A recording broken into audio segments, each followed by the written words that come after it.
العالمين والصلاة والسلام على سيد المرسلين وعلى آله وصحبه أجمعين. رب اشرح لي صدري ويسر لي أمري واحلل عقدة من لساني يفقه قولي. سبحانك لا علم لنا إلا ما علمتنا إنك أنت العليم الحكيم. ولا حول ولا قوة إلا بالله العلي العظيم. Kitab Faridatul Faraid, muka surat 19, baris yang ketiga daripada atas. Muka surat 19, baris yang ketiga daripada atas.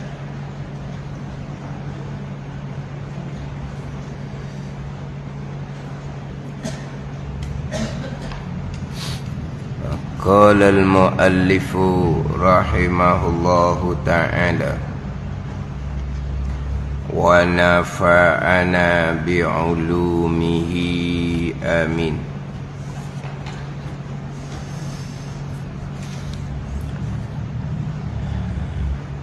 Dan bukannya dan tiada daripada mereka itu daripada anbiya Luqman dan Zulqarnain, dan tiada daripada mereka itu daripada anbiya, dan tiada daripada mereka itu anbiya Luqmanul Hakim, bukan seorang nabi, dan Zulqarnain pun bukan nabi, yaitu Zulqarnain satu raja yang saleh daripada bangsa Himyar, dan bukannya ia Zulqarnain Iskandar Ar-Rumi. Zulqarnain bukan Iskandar Ar-Rumi. Dan tiada daripada mereka itu Luqman dan Zulqarnain. Yang terdahulunya Nabi Khidir alaihi salam. Khidir alaihi salam di sisi pandangan yang rajih, di sisi pandangan yang kuat dalil, adalah setengah daripada nabi-nabi. Satu pandangan, Khidir alaihi salam bukan seorang nabi, tetapi seorang aulia, yakni ketua para wali. Tapi pandangan yang rajih yang kuat dalil, Khidir adalah seorang nabi. Kita masyhur dengan Nabi Khidir. Itu pandangan yang rajih, pandangan yang kuat dalil. Khidir adalah seorang nabi, tapi Khidir alaihissalam bukan seorang rasul. Dia kalau rasul pastilah nabi, kalau nabi tidak semestinya seorang rasul. Nabi seseorang yang dikurniakan pangkat nubuah, pangkat kenabian. Daripada pangkat kenabian, Allah tak naik satu pangkat lagi, dia panggil pangkat risalah, pangkat kerasulan.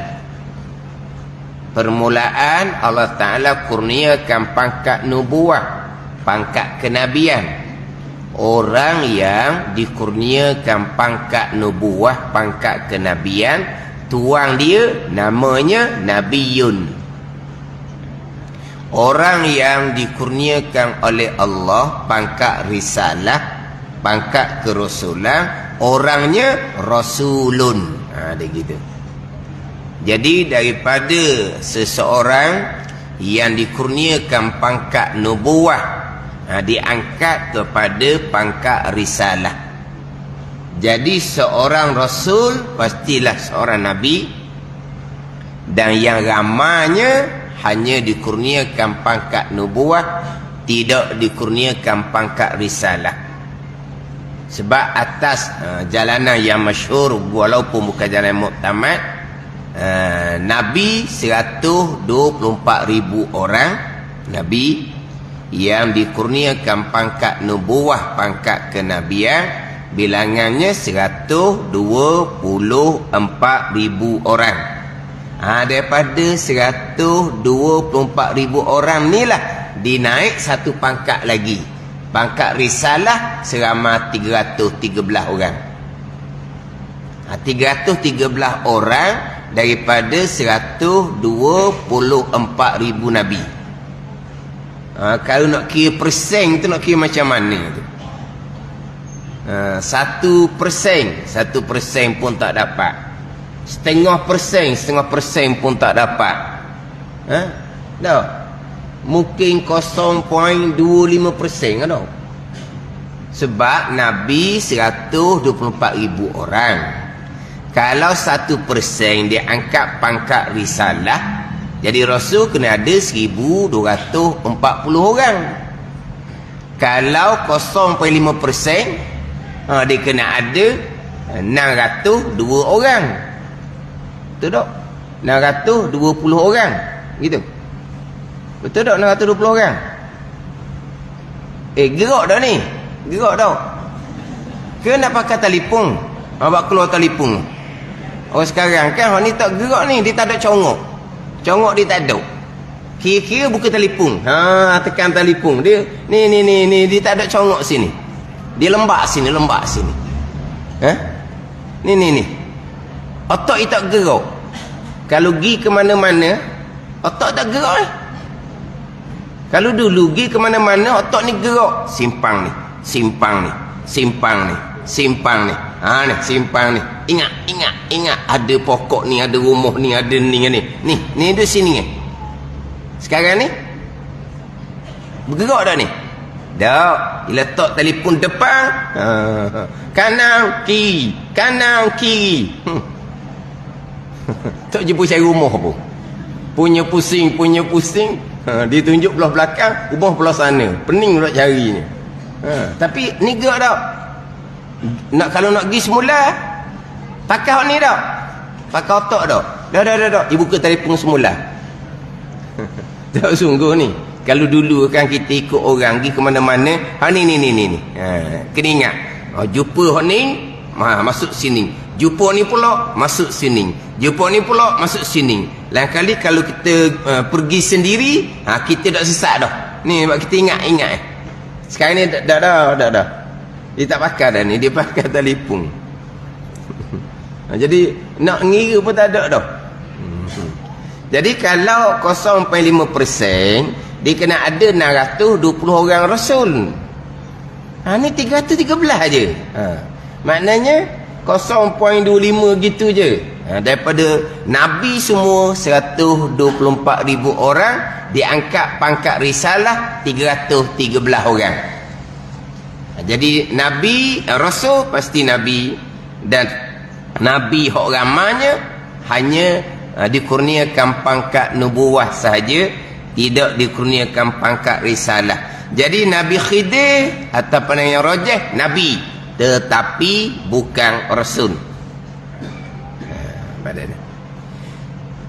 Dan tiada daripada mereka itu, daripada Anbiya, Luqman dan Zulqarnain. Luqman, Zulqarnain, hak namanya disebut di dalam Al-Quranul Karim, bukan Luqmanul Hakim, nama surah laginya, surah Luqman, nama surah laginya. Jadi Luqman ni Nabi juga ni, sebab ada disebut dalam Al-Quran ni, walaqad ataina Luqmanal hikmata anishkur lillah. Faman yashkur fa innama yashkuru li nafsihi wa man kafara fa innallaha ghaniyyun hamid. Walaqad ataina Luqmanal hikmata. Quran sebut Luqman. Surah Luqman. Cerita ni bicara bab Luqman ni ayat yang ke-12 sampai ke ayat yang ke-19. Luqman ni nabi ke? Luqman bukan nabi.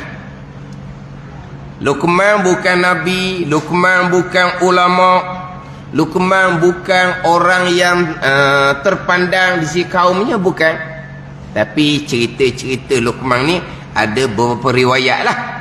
Ada setengah mengatakan Luqman ni hanya pencari kayu api sahaja, duduk di Habsyah, mana orang yang kulit hitam, yang dikatakan bibir tebal, bukan besar, tebal.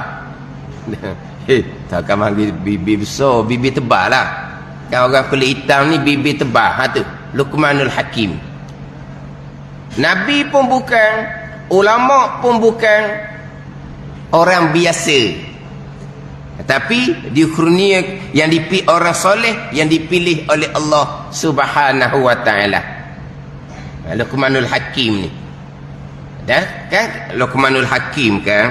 Hak pada Quran dan Quran lah. Kisah dia kita biasa dengar kisah dia. Kalau orang tanya kita, Luqmanul Hakim tu nabi ke rasul ke? Luqmanul Hakim ni. Sebab Quran sebut ni Allah Taala kurniakan hikmah ni. Walaqad ataina Luqmanal hikmata.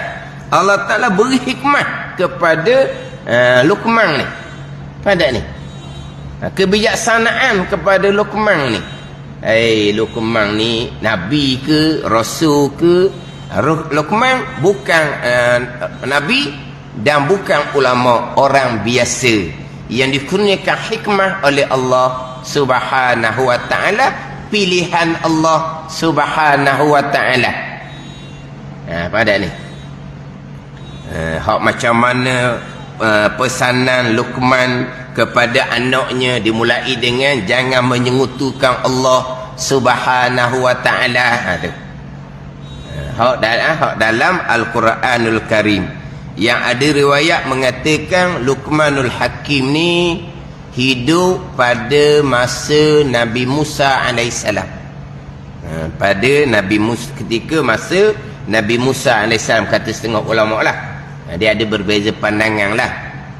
Hak berkaitan dengan Luqman ni, yang di antara yang biasa dicerita, hak biasa dicerita hak Luqmanul Hakim ni hak dengan anak dia tu lah. Kan hak pergi pasar naik keldai tu. Kisah dia kan hak naik keldai pergi pasar tu. Naik dua-dua orang naik, ayah naik, anak naik. Orang pun katalah Allah, keldai tu kecil je, dua orang naik, siang ke binatang. Turunlah ayahnya, anak naik. Apalah anak ni tak beradab sungguhlah. Ayah tu tua dah. Ayah lah naik, anak gagah anak lah yang tarik keldai tu. Tukarlah. Ayah pula naik, anak pula tarik. Ayah apa gitu? Oh, dia duduk atas, anak duduk bawah. Kesiankan anak. Akhirnya dua-dua turun. Allah dah cerdik sungguhlah. Keldai ada, dua-dua tak naik. Macam mana tu? Naik dua-dua, begitu kata orang. Naik anak seorang, begitu kata orang. Tukarlah. Ayah naik, anak yang duduk bawah, kata dia orang. Allah, turun dua-dua, jalan je, tarik keldai tu. Buat apa keldai kalau tak ada orang naik?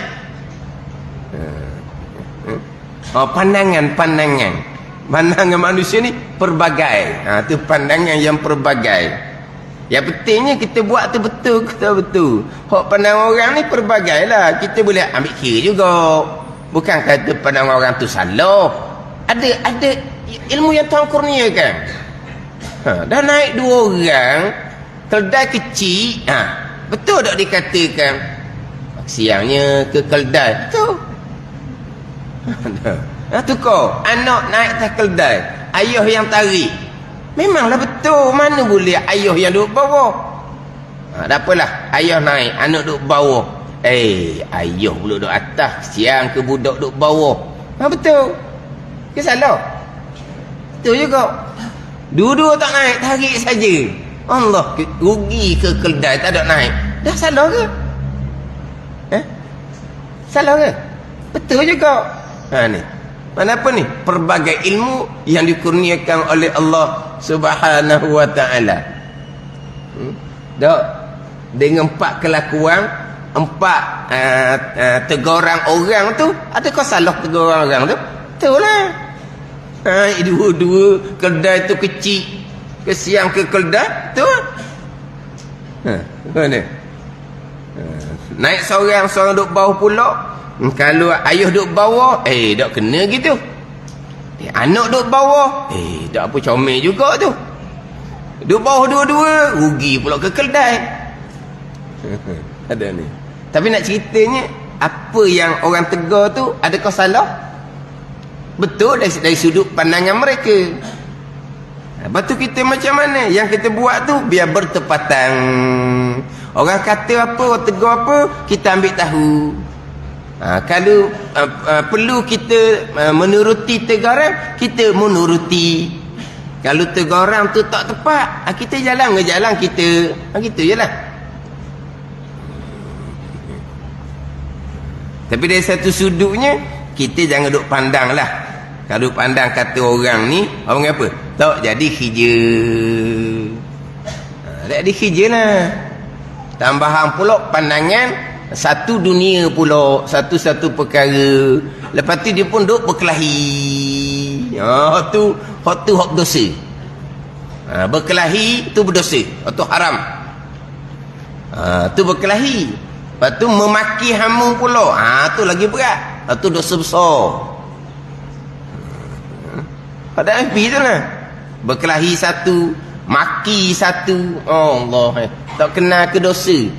Memaki sama orang Islam ni bukan dosa kecil, dosa besar. Pada FB tu lah. Ni maki orang ni, ni maki orang ni. Kisnya apa? Kisnya orang lain yang berkahwin. Dia kau lupa. Suka lalu. No, orang lain berkahwin dia kau lupa.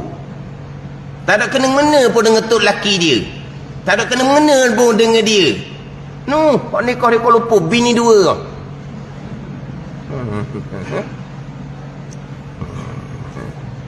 Tu dia duduk berkelahi, duduk maki hamu, duduk kutuk mengutuk. Itu semua dosa besar belaka. Tu dosa besar belaka. Kita jaga diri kita lah. Duduk kutuk, Tuhan pun uji. Kena atas lah, atas batang hidung, barulah kising-kinyi. Kena atas batang hidung, kising-kinyi lah.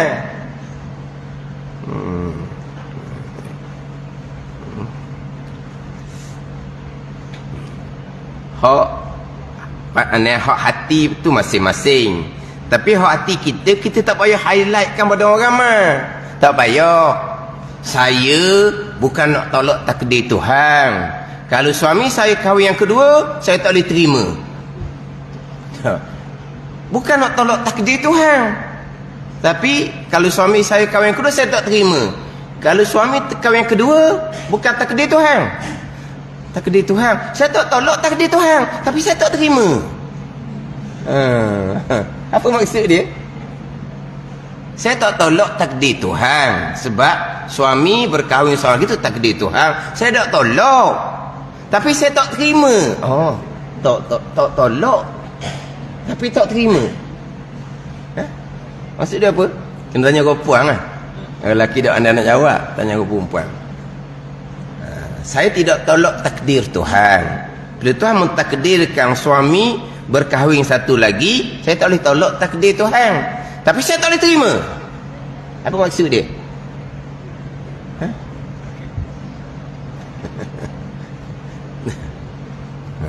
Marah dia perempuan ni. Lelaki senyum je, jelek je, senyum saja je tu. Senyum saja je, tak berani-berani pun. Apa maksud saya tidak tolak takdir tapi saya tak boleh terima? Dan pula yang yang bercerita pada dalam FB secara umum satu dunia, orang yang duduk ceramah agama. Dia ustazah ceramah agama. Hati dia macam mana kalau suami dia berkahwin satu lagi? Itu tak payah dia dedahkan hati dia pada orang agama. Tak payah dedahkan. Kenapa kita nak dedah hati kita kepada orang agama? Oh, saya tak boleh terima. Saya tak boleh terima. Tapi suami saya pun tak pernah tanya, dia pun tak ada keberanian nak tanya. Jadi rendah pula suami elok jadi. Tak ada keberanian nak tanya. Ngokor tok lelaki. Ngokor tok lelaki. Dia dedahkan isi hati dia. Kemudian suami saya tak berani nak tanya. Mana kalau suami saya tanya, saya ceraikan dia. Gitu lah tak? Dah. Suami saya tak berani nak tanya. Kalau tanya, saya ceraikan dia. Tak ada lah ayat gitu. Tapi kenapa nak dedahkan kepada orang ramai? Sampai masa Tuhan uji lah. Lepas tu, dalaman kita masing-masing lah. Ada ni. Tanya berceramah Ustazah ni sedap. Berceramah untuk menyampaikan ilmu sebagai pengajaran pada diri sendiri dan orang ramai. Bila Tuhan uji kepada diri sendiri yang berceramah kepada orang ramai, itu bergantung pada kekuatan iman masing-masing. Tidak semestinya orang yang berceramah lebih kuat iman daripada orang yang mendengar. Tapi orang berceramah agama, dia kena ceramah, dia kena bagi nasihat, dia kena bagi nasihat yang benar. Tapi apabila yang berceramah, yang mendengar ceramah diuji oleh Allah, itu bergantung pada keimanan masing-masing. Yang berceramah mesti dia kuat iman. Tidak semestinya. Tidak semestinya. Ada ni. Ada. Kalau iman tak kuat, ceramah apa? Tak ada orang nak ceramah lah. Kalau nanti kena iman kuat dulu. Dia kena berceramah lah sebagai nasihat agama. Nasihat agama tu untuk diri dia sendiri. Dan juga untuk orang dengar. Bila Tuhan uji, atas dalaman masing-masing lah pula. Tak perlu ada dah hawa-hawa. Hak dan hati kita. Kenapa kita nak cerak, nak dedah pada orang ramah? Kalau suami saya berkahwin satu lagi, kenapa? Sudah cerita lah. Tapi kalau orang tanya macam mana kalau suami, cerita lah. Cerita dari segi nasihat. Lepas tu kalau tanya pula, kalau suami ustazah berkahwin satu lagi, itu ujian daripada Allah Subhanahu Wa Taala pada semua orang yang berceramah dan mendengar ceramah. Tak payahlah kita cerita hati kita macam mana. Mana akhirnya mendedahkan kedudukan macam mana kedudukan kita. Nasihat je. Tapi tak perlu waktu. Saya tidak tolak takdir, tapi saya tak boleh terima. Betul, akhir akan timbul bagai-bagai. Orang ni kata gini, orang ni kata gini. Lepas tu dia berkelahi, lepas tu dia memaki sesama netizen ni pula. Dosa besar pula orang ramai-ramai ni. Parahnya sekarang, ada juga yang ceramah, ustaz sendiri buat bandingan. Macam mana seorang lelaki kalau isteri berkahwin, suami yang kedua, ketiga. Yang berceramah tu ustaz. Yang ceramah tu ustaz, tapi bukan ustaz. Bukan ustaz, tapi orang panggil ustaz. Bukan ustaz pun, untuk lawak je. Tapi bukan ustaz. Macam mana perasaan suami kalau isterinya berkahwin dua malam ni, isteri kata dia kena balik pada rumah suami yang kedua. Ini hukum hakam, jangan buat bayang-bayang gitu. Ada ni, ni bab hukum hakam ni. Ini bab agama kita ni. Jadi begitulah hati orang perempuan bila suami dia kahwin satu lagi. Macam mana hati orang lelaki kalau isteri berkahwin suami yang kedua. Nak cerita, syarat membenarkan suami berkahwin lagi ni tak adil. Sebab perasaan orang isteri ni macam mana perasaan lelaki kalau isteri kahwin satu lagi. Itulah perasaan perempuan kalau suami dia kahwin yang kedua. Sekarang ni itu hukum Allah Ta'ala. Itu hukum Allah Ta'ala. Nak cerita Allah Ta'ala tak tahu ke hati orang perempuan? Ke Allah Ta'ala tak adil? Ini bukan masalah nak berkahwin 2-3, bukan ni. Ini masalah hukum agama. Kenapa nak bandingkan? Kalaulah suami berkahwin satu lagi, macam mana perasaan isteri? Macam mana kalau suami, isteri boleh berkahwin suami yang kedua, ketiga, macam mana perasaan suami? Nak bicara apa bab hukum Allah ni? Nak buat lawak, nak buat gurau, nak buat gelak tahu hukum hakam Allah. Allah tu berat tu. Oh tu berat. Buat bandingan. Dan sekarang ni apa perasaan orang perempuan suami kahwin seorang lagi? Macam mana perasaan suami kalau isteri boleh berkahwin suami yang kedua? Itulah dia perasaan. Yang bercakap tu orang lelaki. Ustaz lah. Ini cerita apa? Maknanya hukum agama Allah ni kiranya maknayai hati orang perempuan ke macam mana? Pernah live dalam TV. Pernah live dalam TV. Dalam live tu dia ada seorang mufti. Tapi ni cerita lama lah. Seorang mufti. Dia punya pengacara perempuan seorang, patut ahli panel, pengacara perempuan, ahli panel perempuan 2 orang. Jadi 3 perempuan, 1 mufti. Mufti tu pakai songkok. Mufti yang pakai songkok lah. Yang 3 tu tak ada pakai tudung pun. Sepatutnya songkok mufti tu letaklah atas kepala mana-mana biar kurang sikit rambut orang nampak. Sebab 3 tu tok tak pakai tudung kepala 3 tu. Mufti tudung kepala. Mufti pakai songkok tudung kepala lah. Yang perempuan 3 tu tak tudung kepala. Mufti pun sanggup terimalah. Selok yang seumpama tu, program yang seumpama tu. Salah seorang daripada ahli panel menyatakan hukum poligami menganiayai orang perempuan. Dia kata direct. Hukum poligami menganiayai orang perempuan.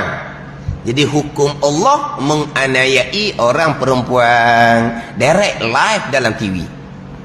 Yang mufti tu tak kata apa. Mungkin dia pun tergamam ke, dia pun macam mana, wallahu a'lam. Tak ada kata apa. Selepas daripada dikatakan seumpama tu pun tidak kata apa, selepas elang sekejap, dia ada elang kan, sama balik pun mufti tak ada komen apa pun. Hak kenyataan ahli panel tadi, hukum poligami menganiayai perempuan. Ada ni.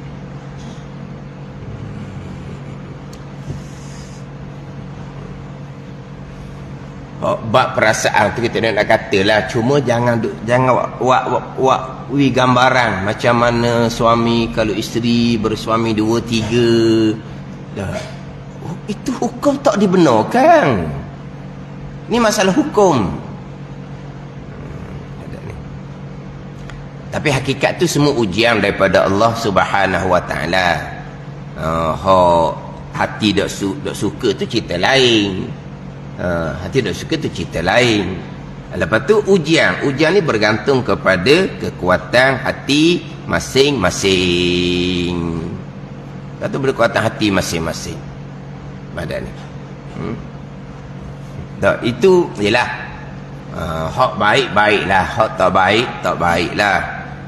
Kalau lelaki yang tak baik, yang tak ada ilmu agama, yang tak ada pengetahuan agama, tak nanti dia berkahwin 2, 3, dia kahwin seorang pun cukup dah, teraniayai isteri dianya, anak-anak pun teraniayai.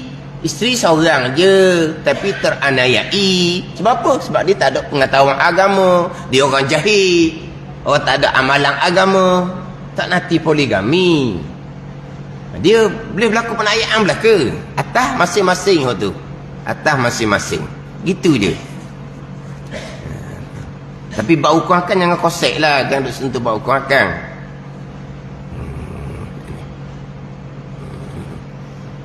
Tapi dalam netizen tu lah duduk maki hamu.